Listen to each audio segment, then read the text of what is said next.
Petlad police મથકે વકીલ મંડળ દ્વારા સૂત્રોચ્ચાર કરાયા। ધર્મજ ગામના એક વકીલની ચોરીની ફરિયાદ એક અઠવાડિયાથી નહીં લેતા પેટલાદના વકીલ મંડળના સભ્યોએ પોલીસ મથકે સૂત્રોચ્ચાર કરી ફરિયાદ લેવા માંગ કરી। ધર્મજ ગામમાં રહેતા અને પેટલાદ કોર્ટમાં વકીલાત કરતા વકીલના ઘરે ગત 25મીના રોજ ચોરી થઈ હતી। આ બાબતે વકીલે ચોરીની ફરિયાદ નોંધાવવા પેટલાદ પોલીસ મથકે ગયા હતા, જ્યાં ફરજ પરના પીએસઓએ ફરિયાદ નોંધવાને બદલે એક અઠવાડિયાથી વકીલને ધરમના ધક્કા ખવડાવ્યા હતા। આથી થાકીને વકીલે તેમના વકીલ મંડળનો સહારો લઈ પોલીસ મથકે ફરિયાદ નોંધાવવા પહોંચી ગયા, જ્યાં ફરી પણ તેમની ફરિયાદ ન લેતા સમગ્ર વકીલ મંડળ આશ્ચર્યમાં મુકાઈ ગયું હતું।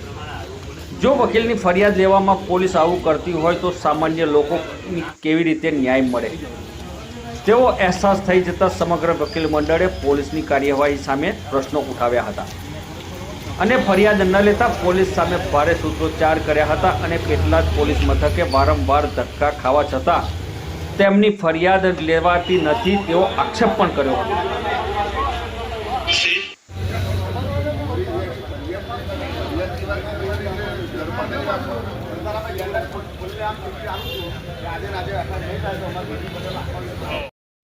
મારું નામ કમલેશ કુમાર દિનેશચંદ્ર મકવાણા, હું વકીલાત કરું છું પેટલાદ કોર્ટમાં અને ધર્મજ રહું છું।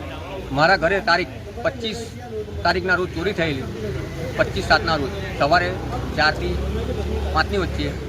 હું પોલીસ સ્ટેશનમાં વારંવાર રજૂઆત કરવા છતાં મારી કોઈ રજિસ્ટર્ડ ફરિયાદ નોંધવામાં ના આવે હોવા છતાં મેં મારા વકીલ મંડળને જાણ કરેલી।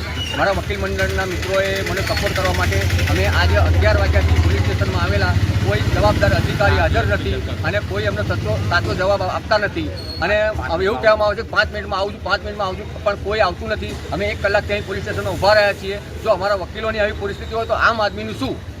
આમ આદમી કેવી રીતે આ પોલીસ સ્ટેશન એવું કહે છે કે અમે તમારા મિત્રો છીએ? કેવી રીતે કહી શકીએ અમે તમારા મિત્રો છીએ? જો પોલીસ તમને આટલો સપોર્ટ ના કરતી હોય તો કેવી રીતે તમે આ પોલીસ સ્ટેશન ચલાવો છો અને અમને વ્યવસ્થિત જવાબ આપવામાં તમે બી આટલી બધી રિસ્પોન્ડમાં અમને આપતા નથી અને ઉપરથી એવું કહેવામાં આવે તમારી એફઆઈઆર ફાડીશું, એફઆઈઆર ફાડીશું। આજે 5 દિવસ થયા છતાં અમે કોઈ એફઆઈઆર ફાડેલ નથી અને એવું કહે છે કે તમારી એફઆઈઆર ફાડીશું। ઉપરથી એવું કહેવામાં આવે છે કે સાહેબ કહેશે એટલે ફાડીશું, પણ કોઈ રિસ્પોન્ડ આપવામાં આવતો નથી।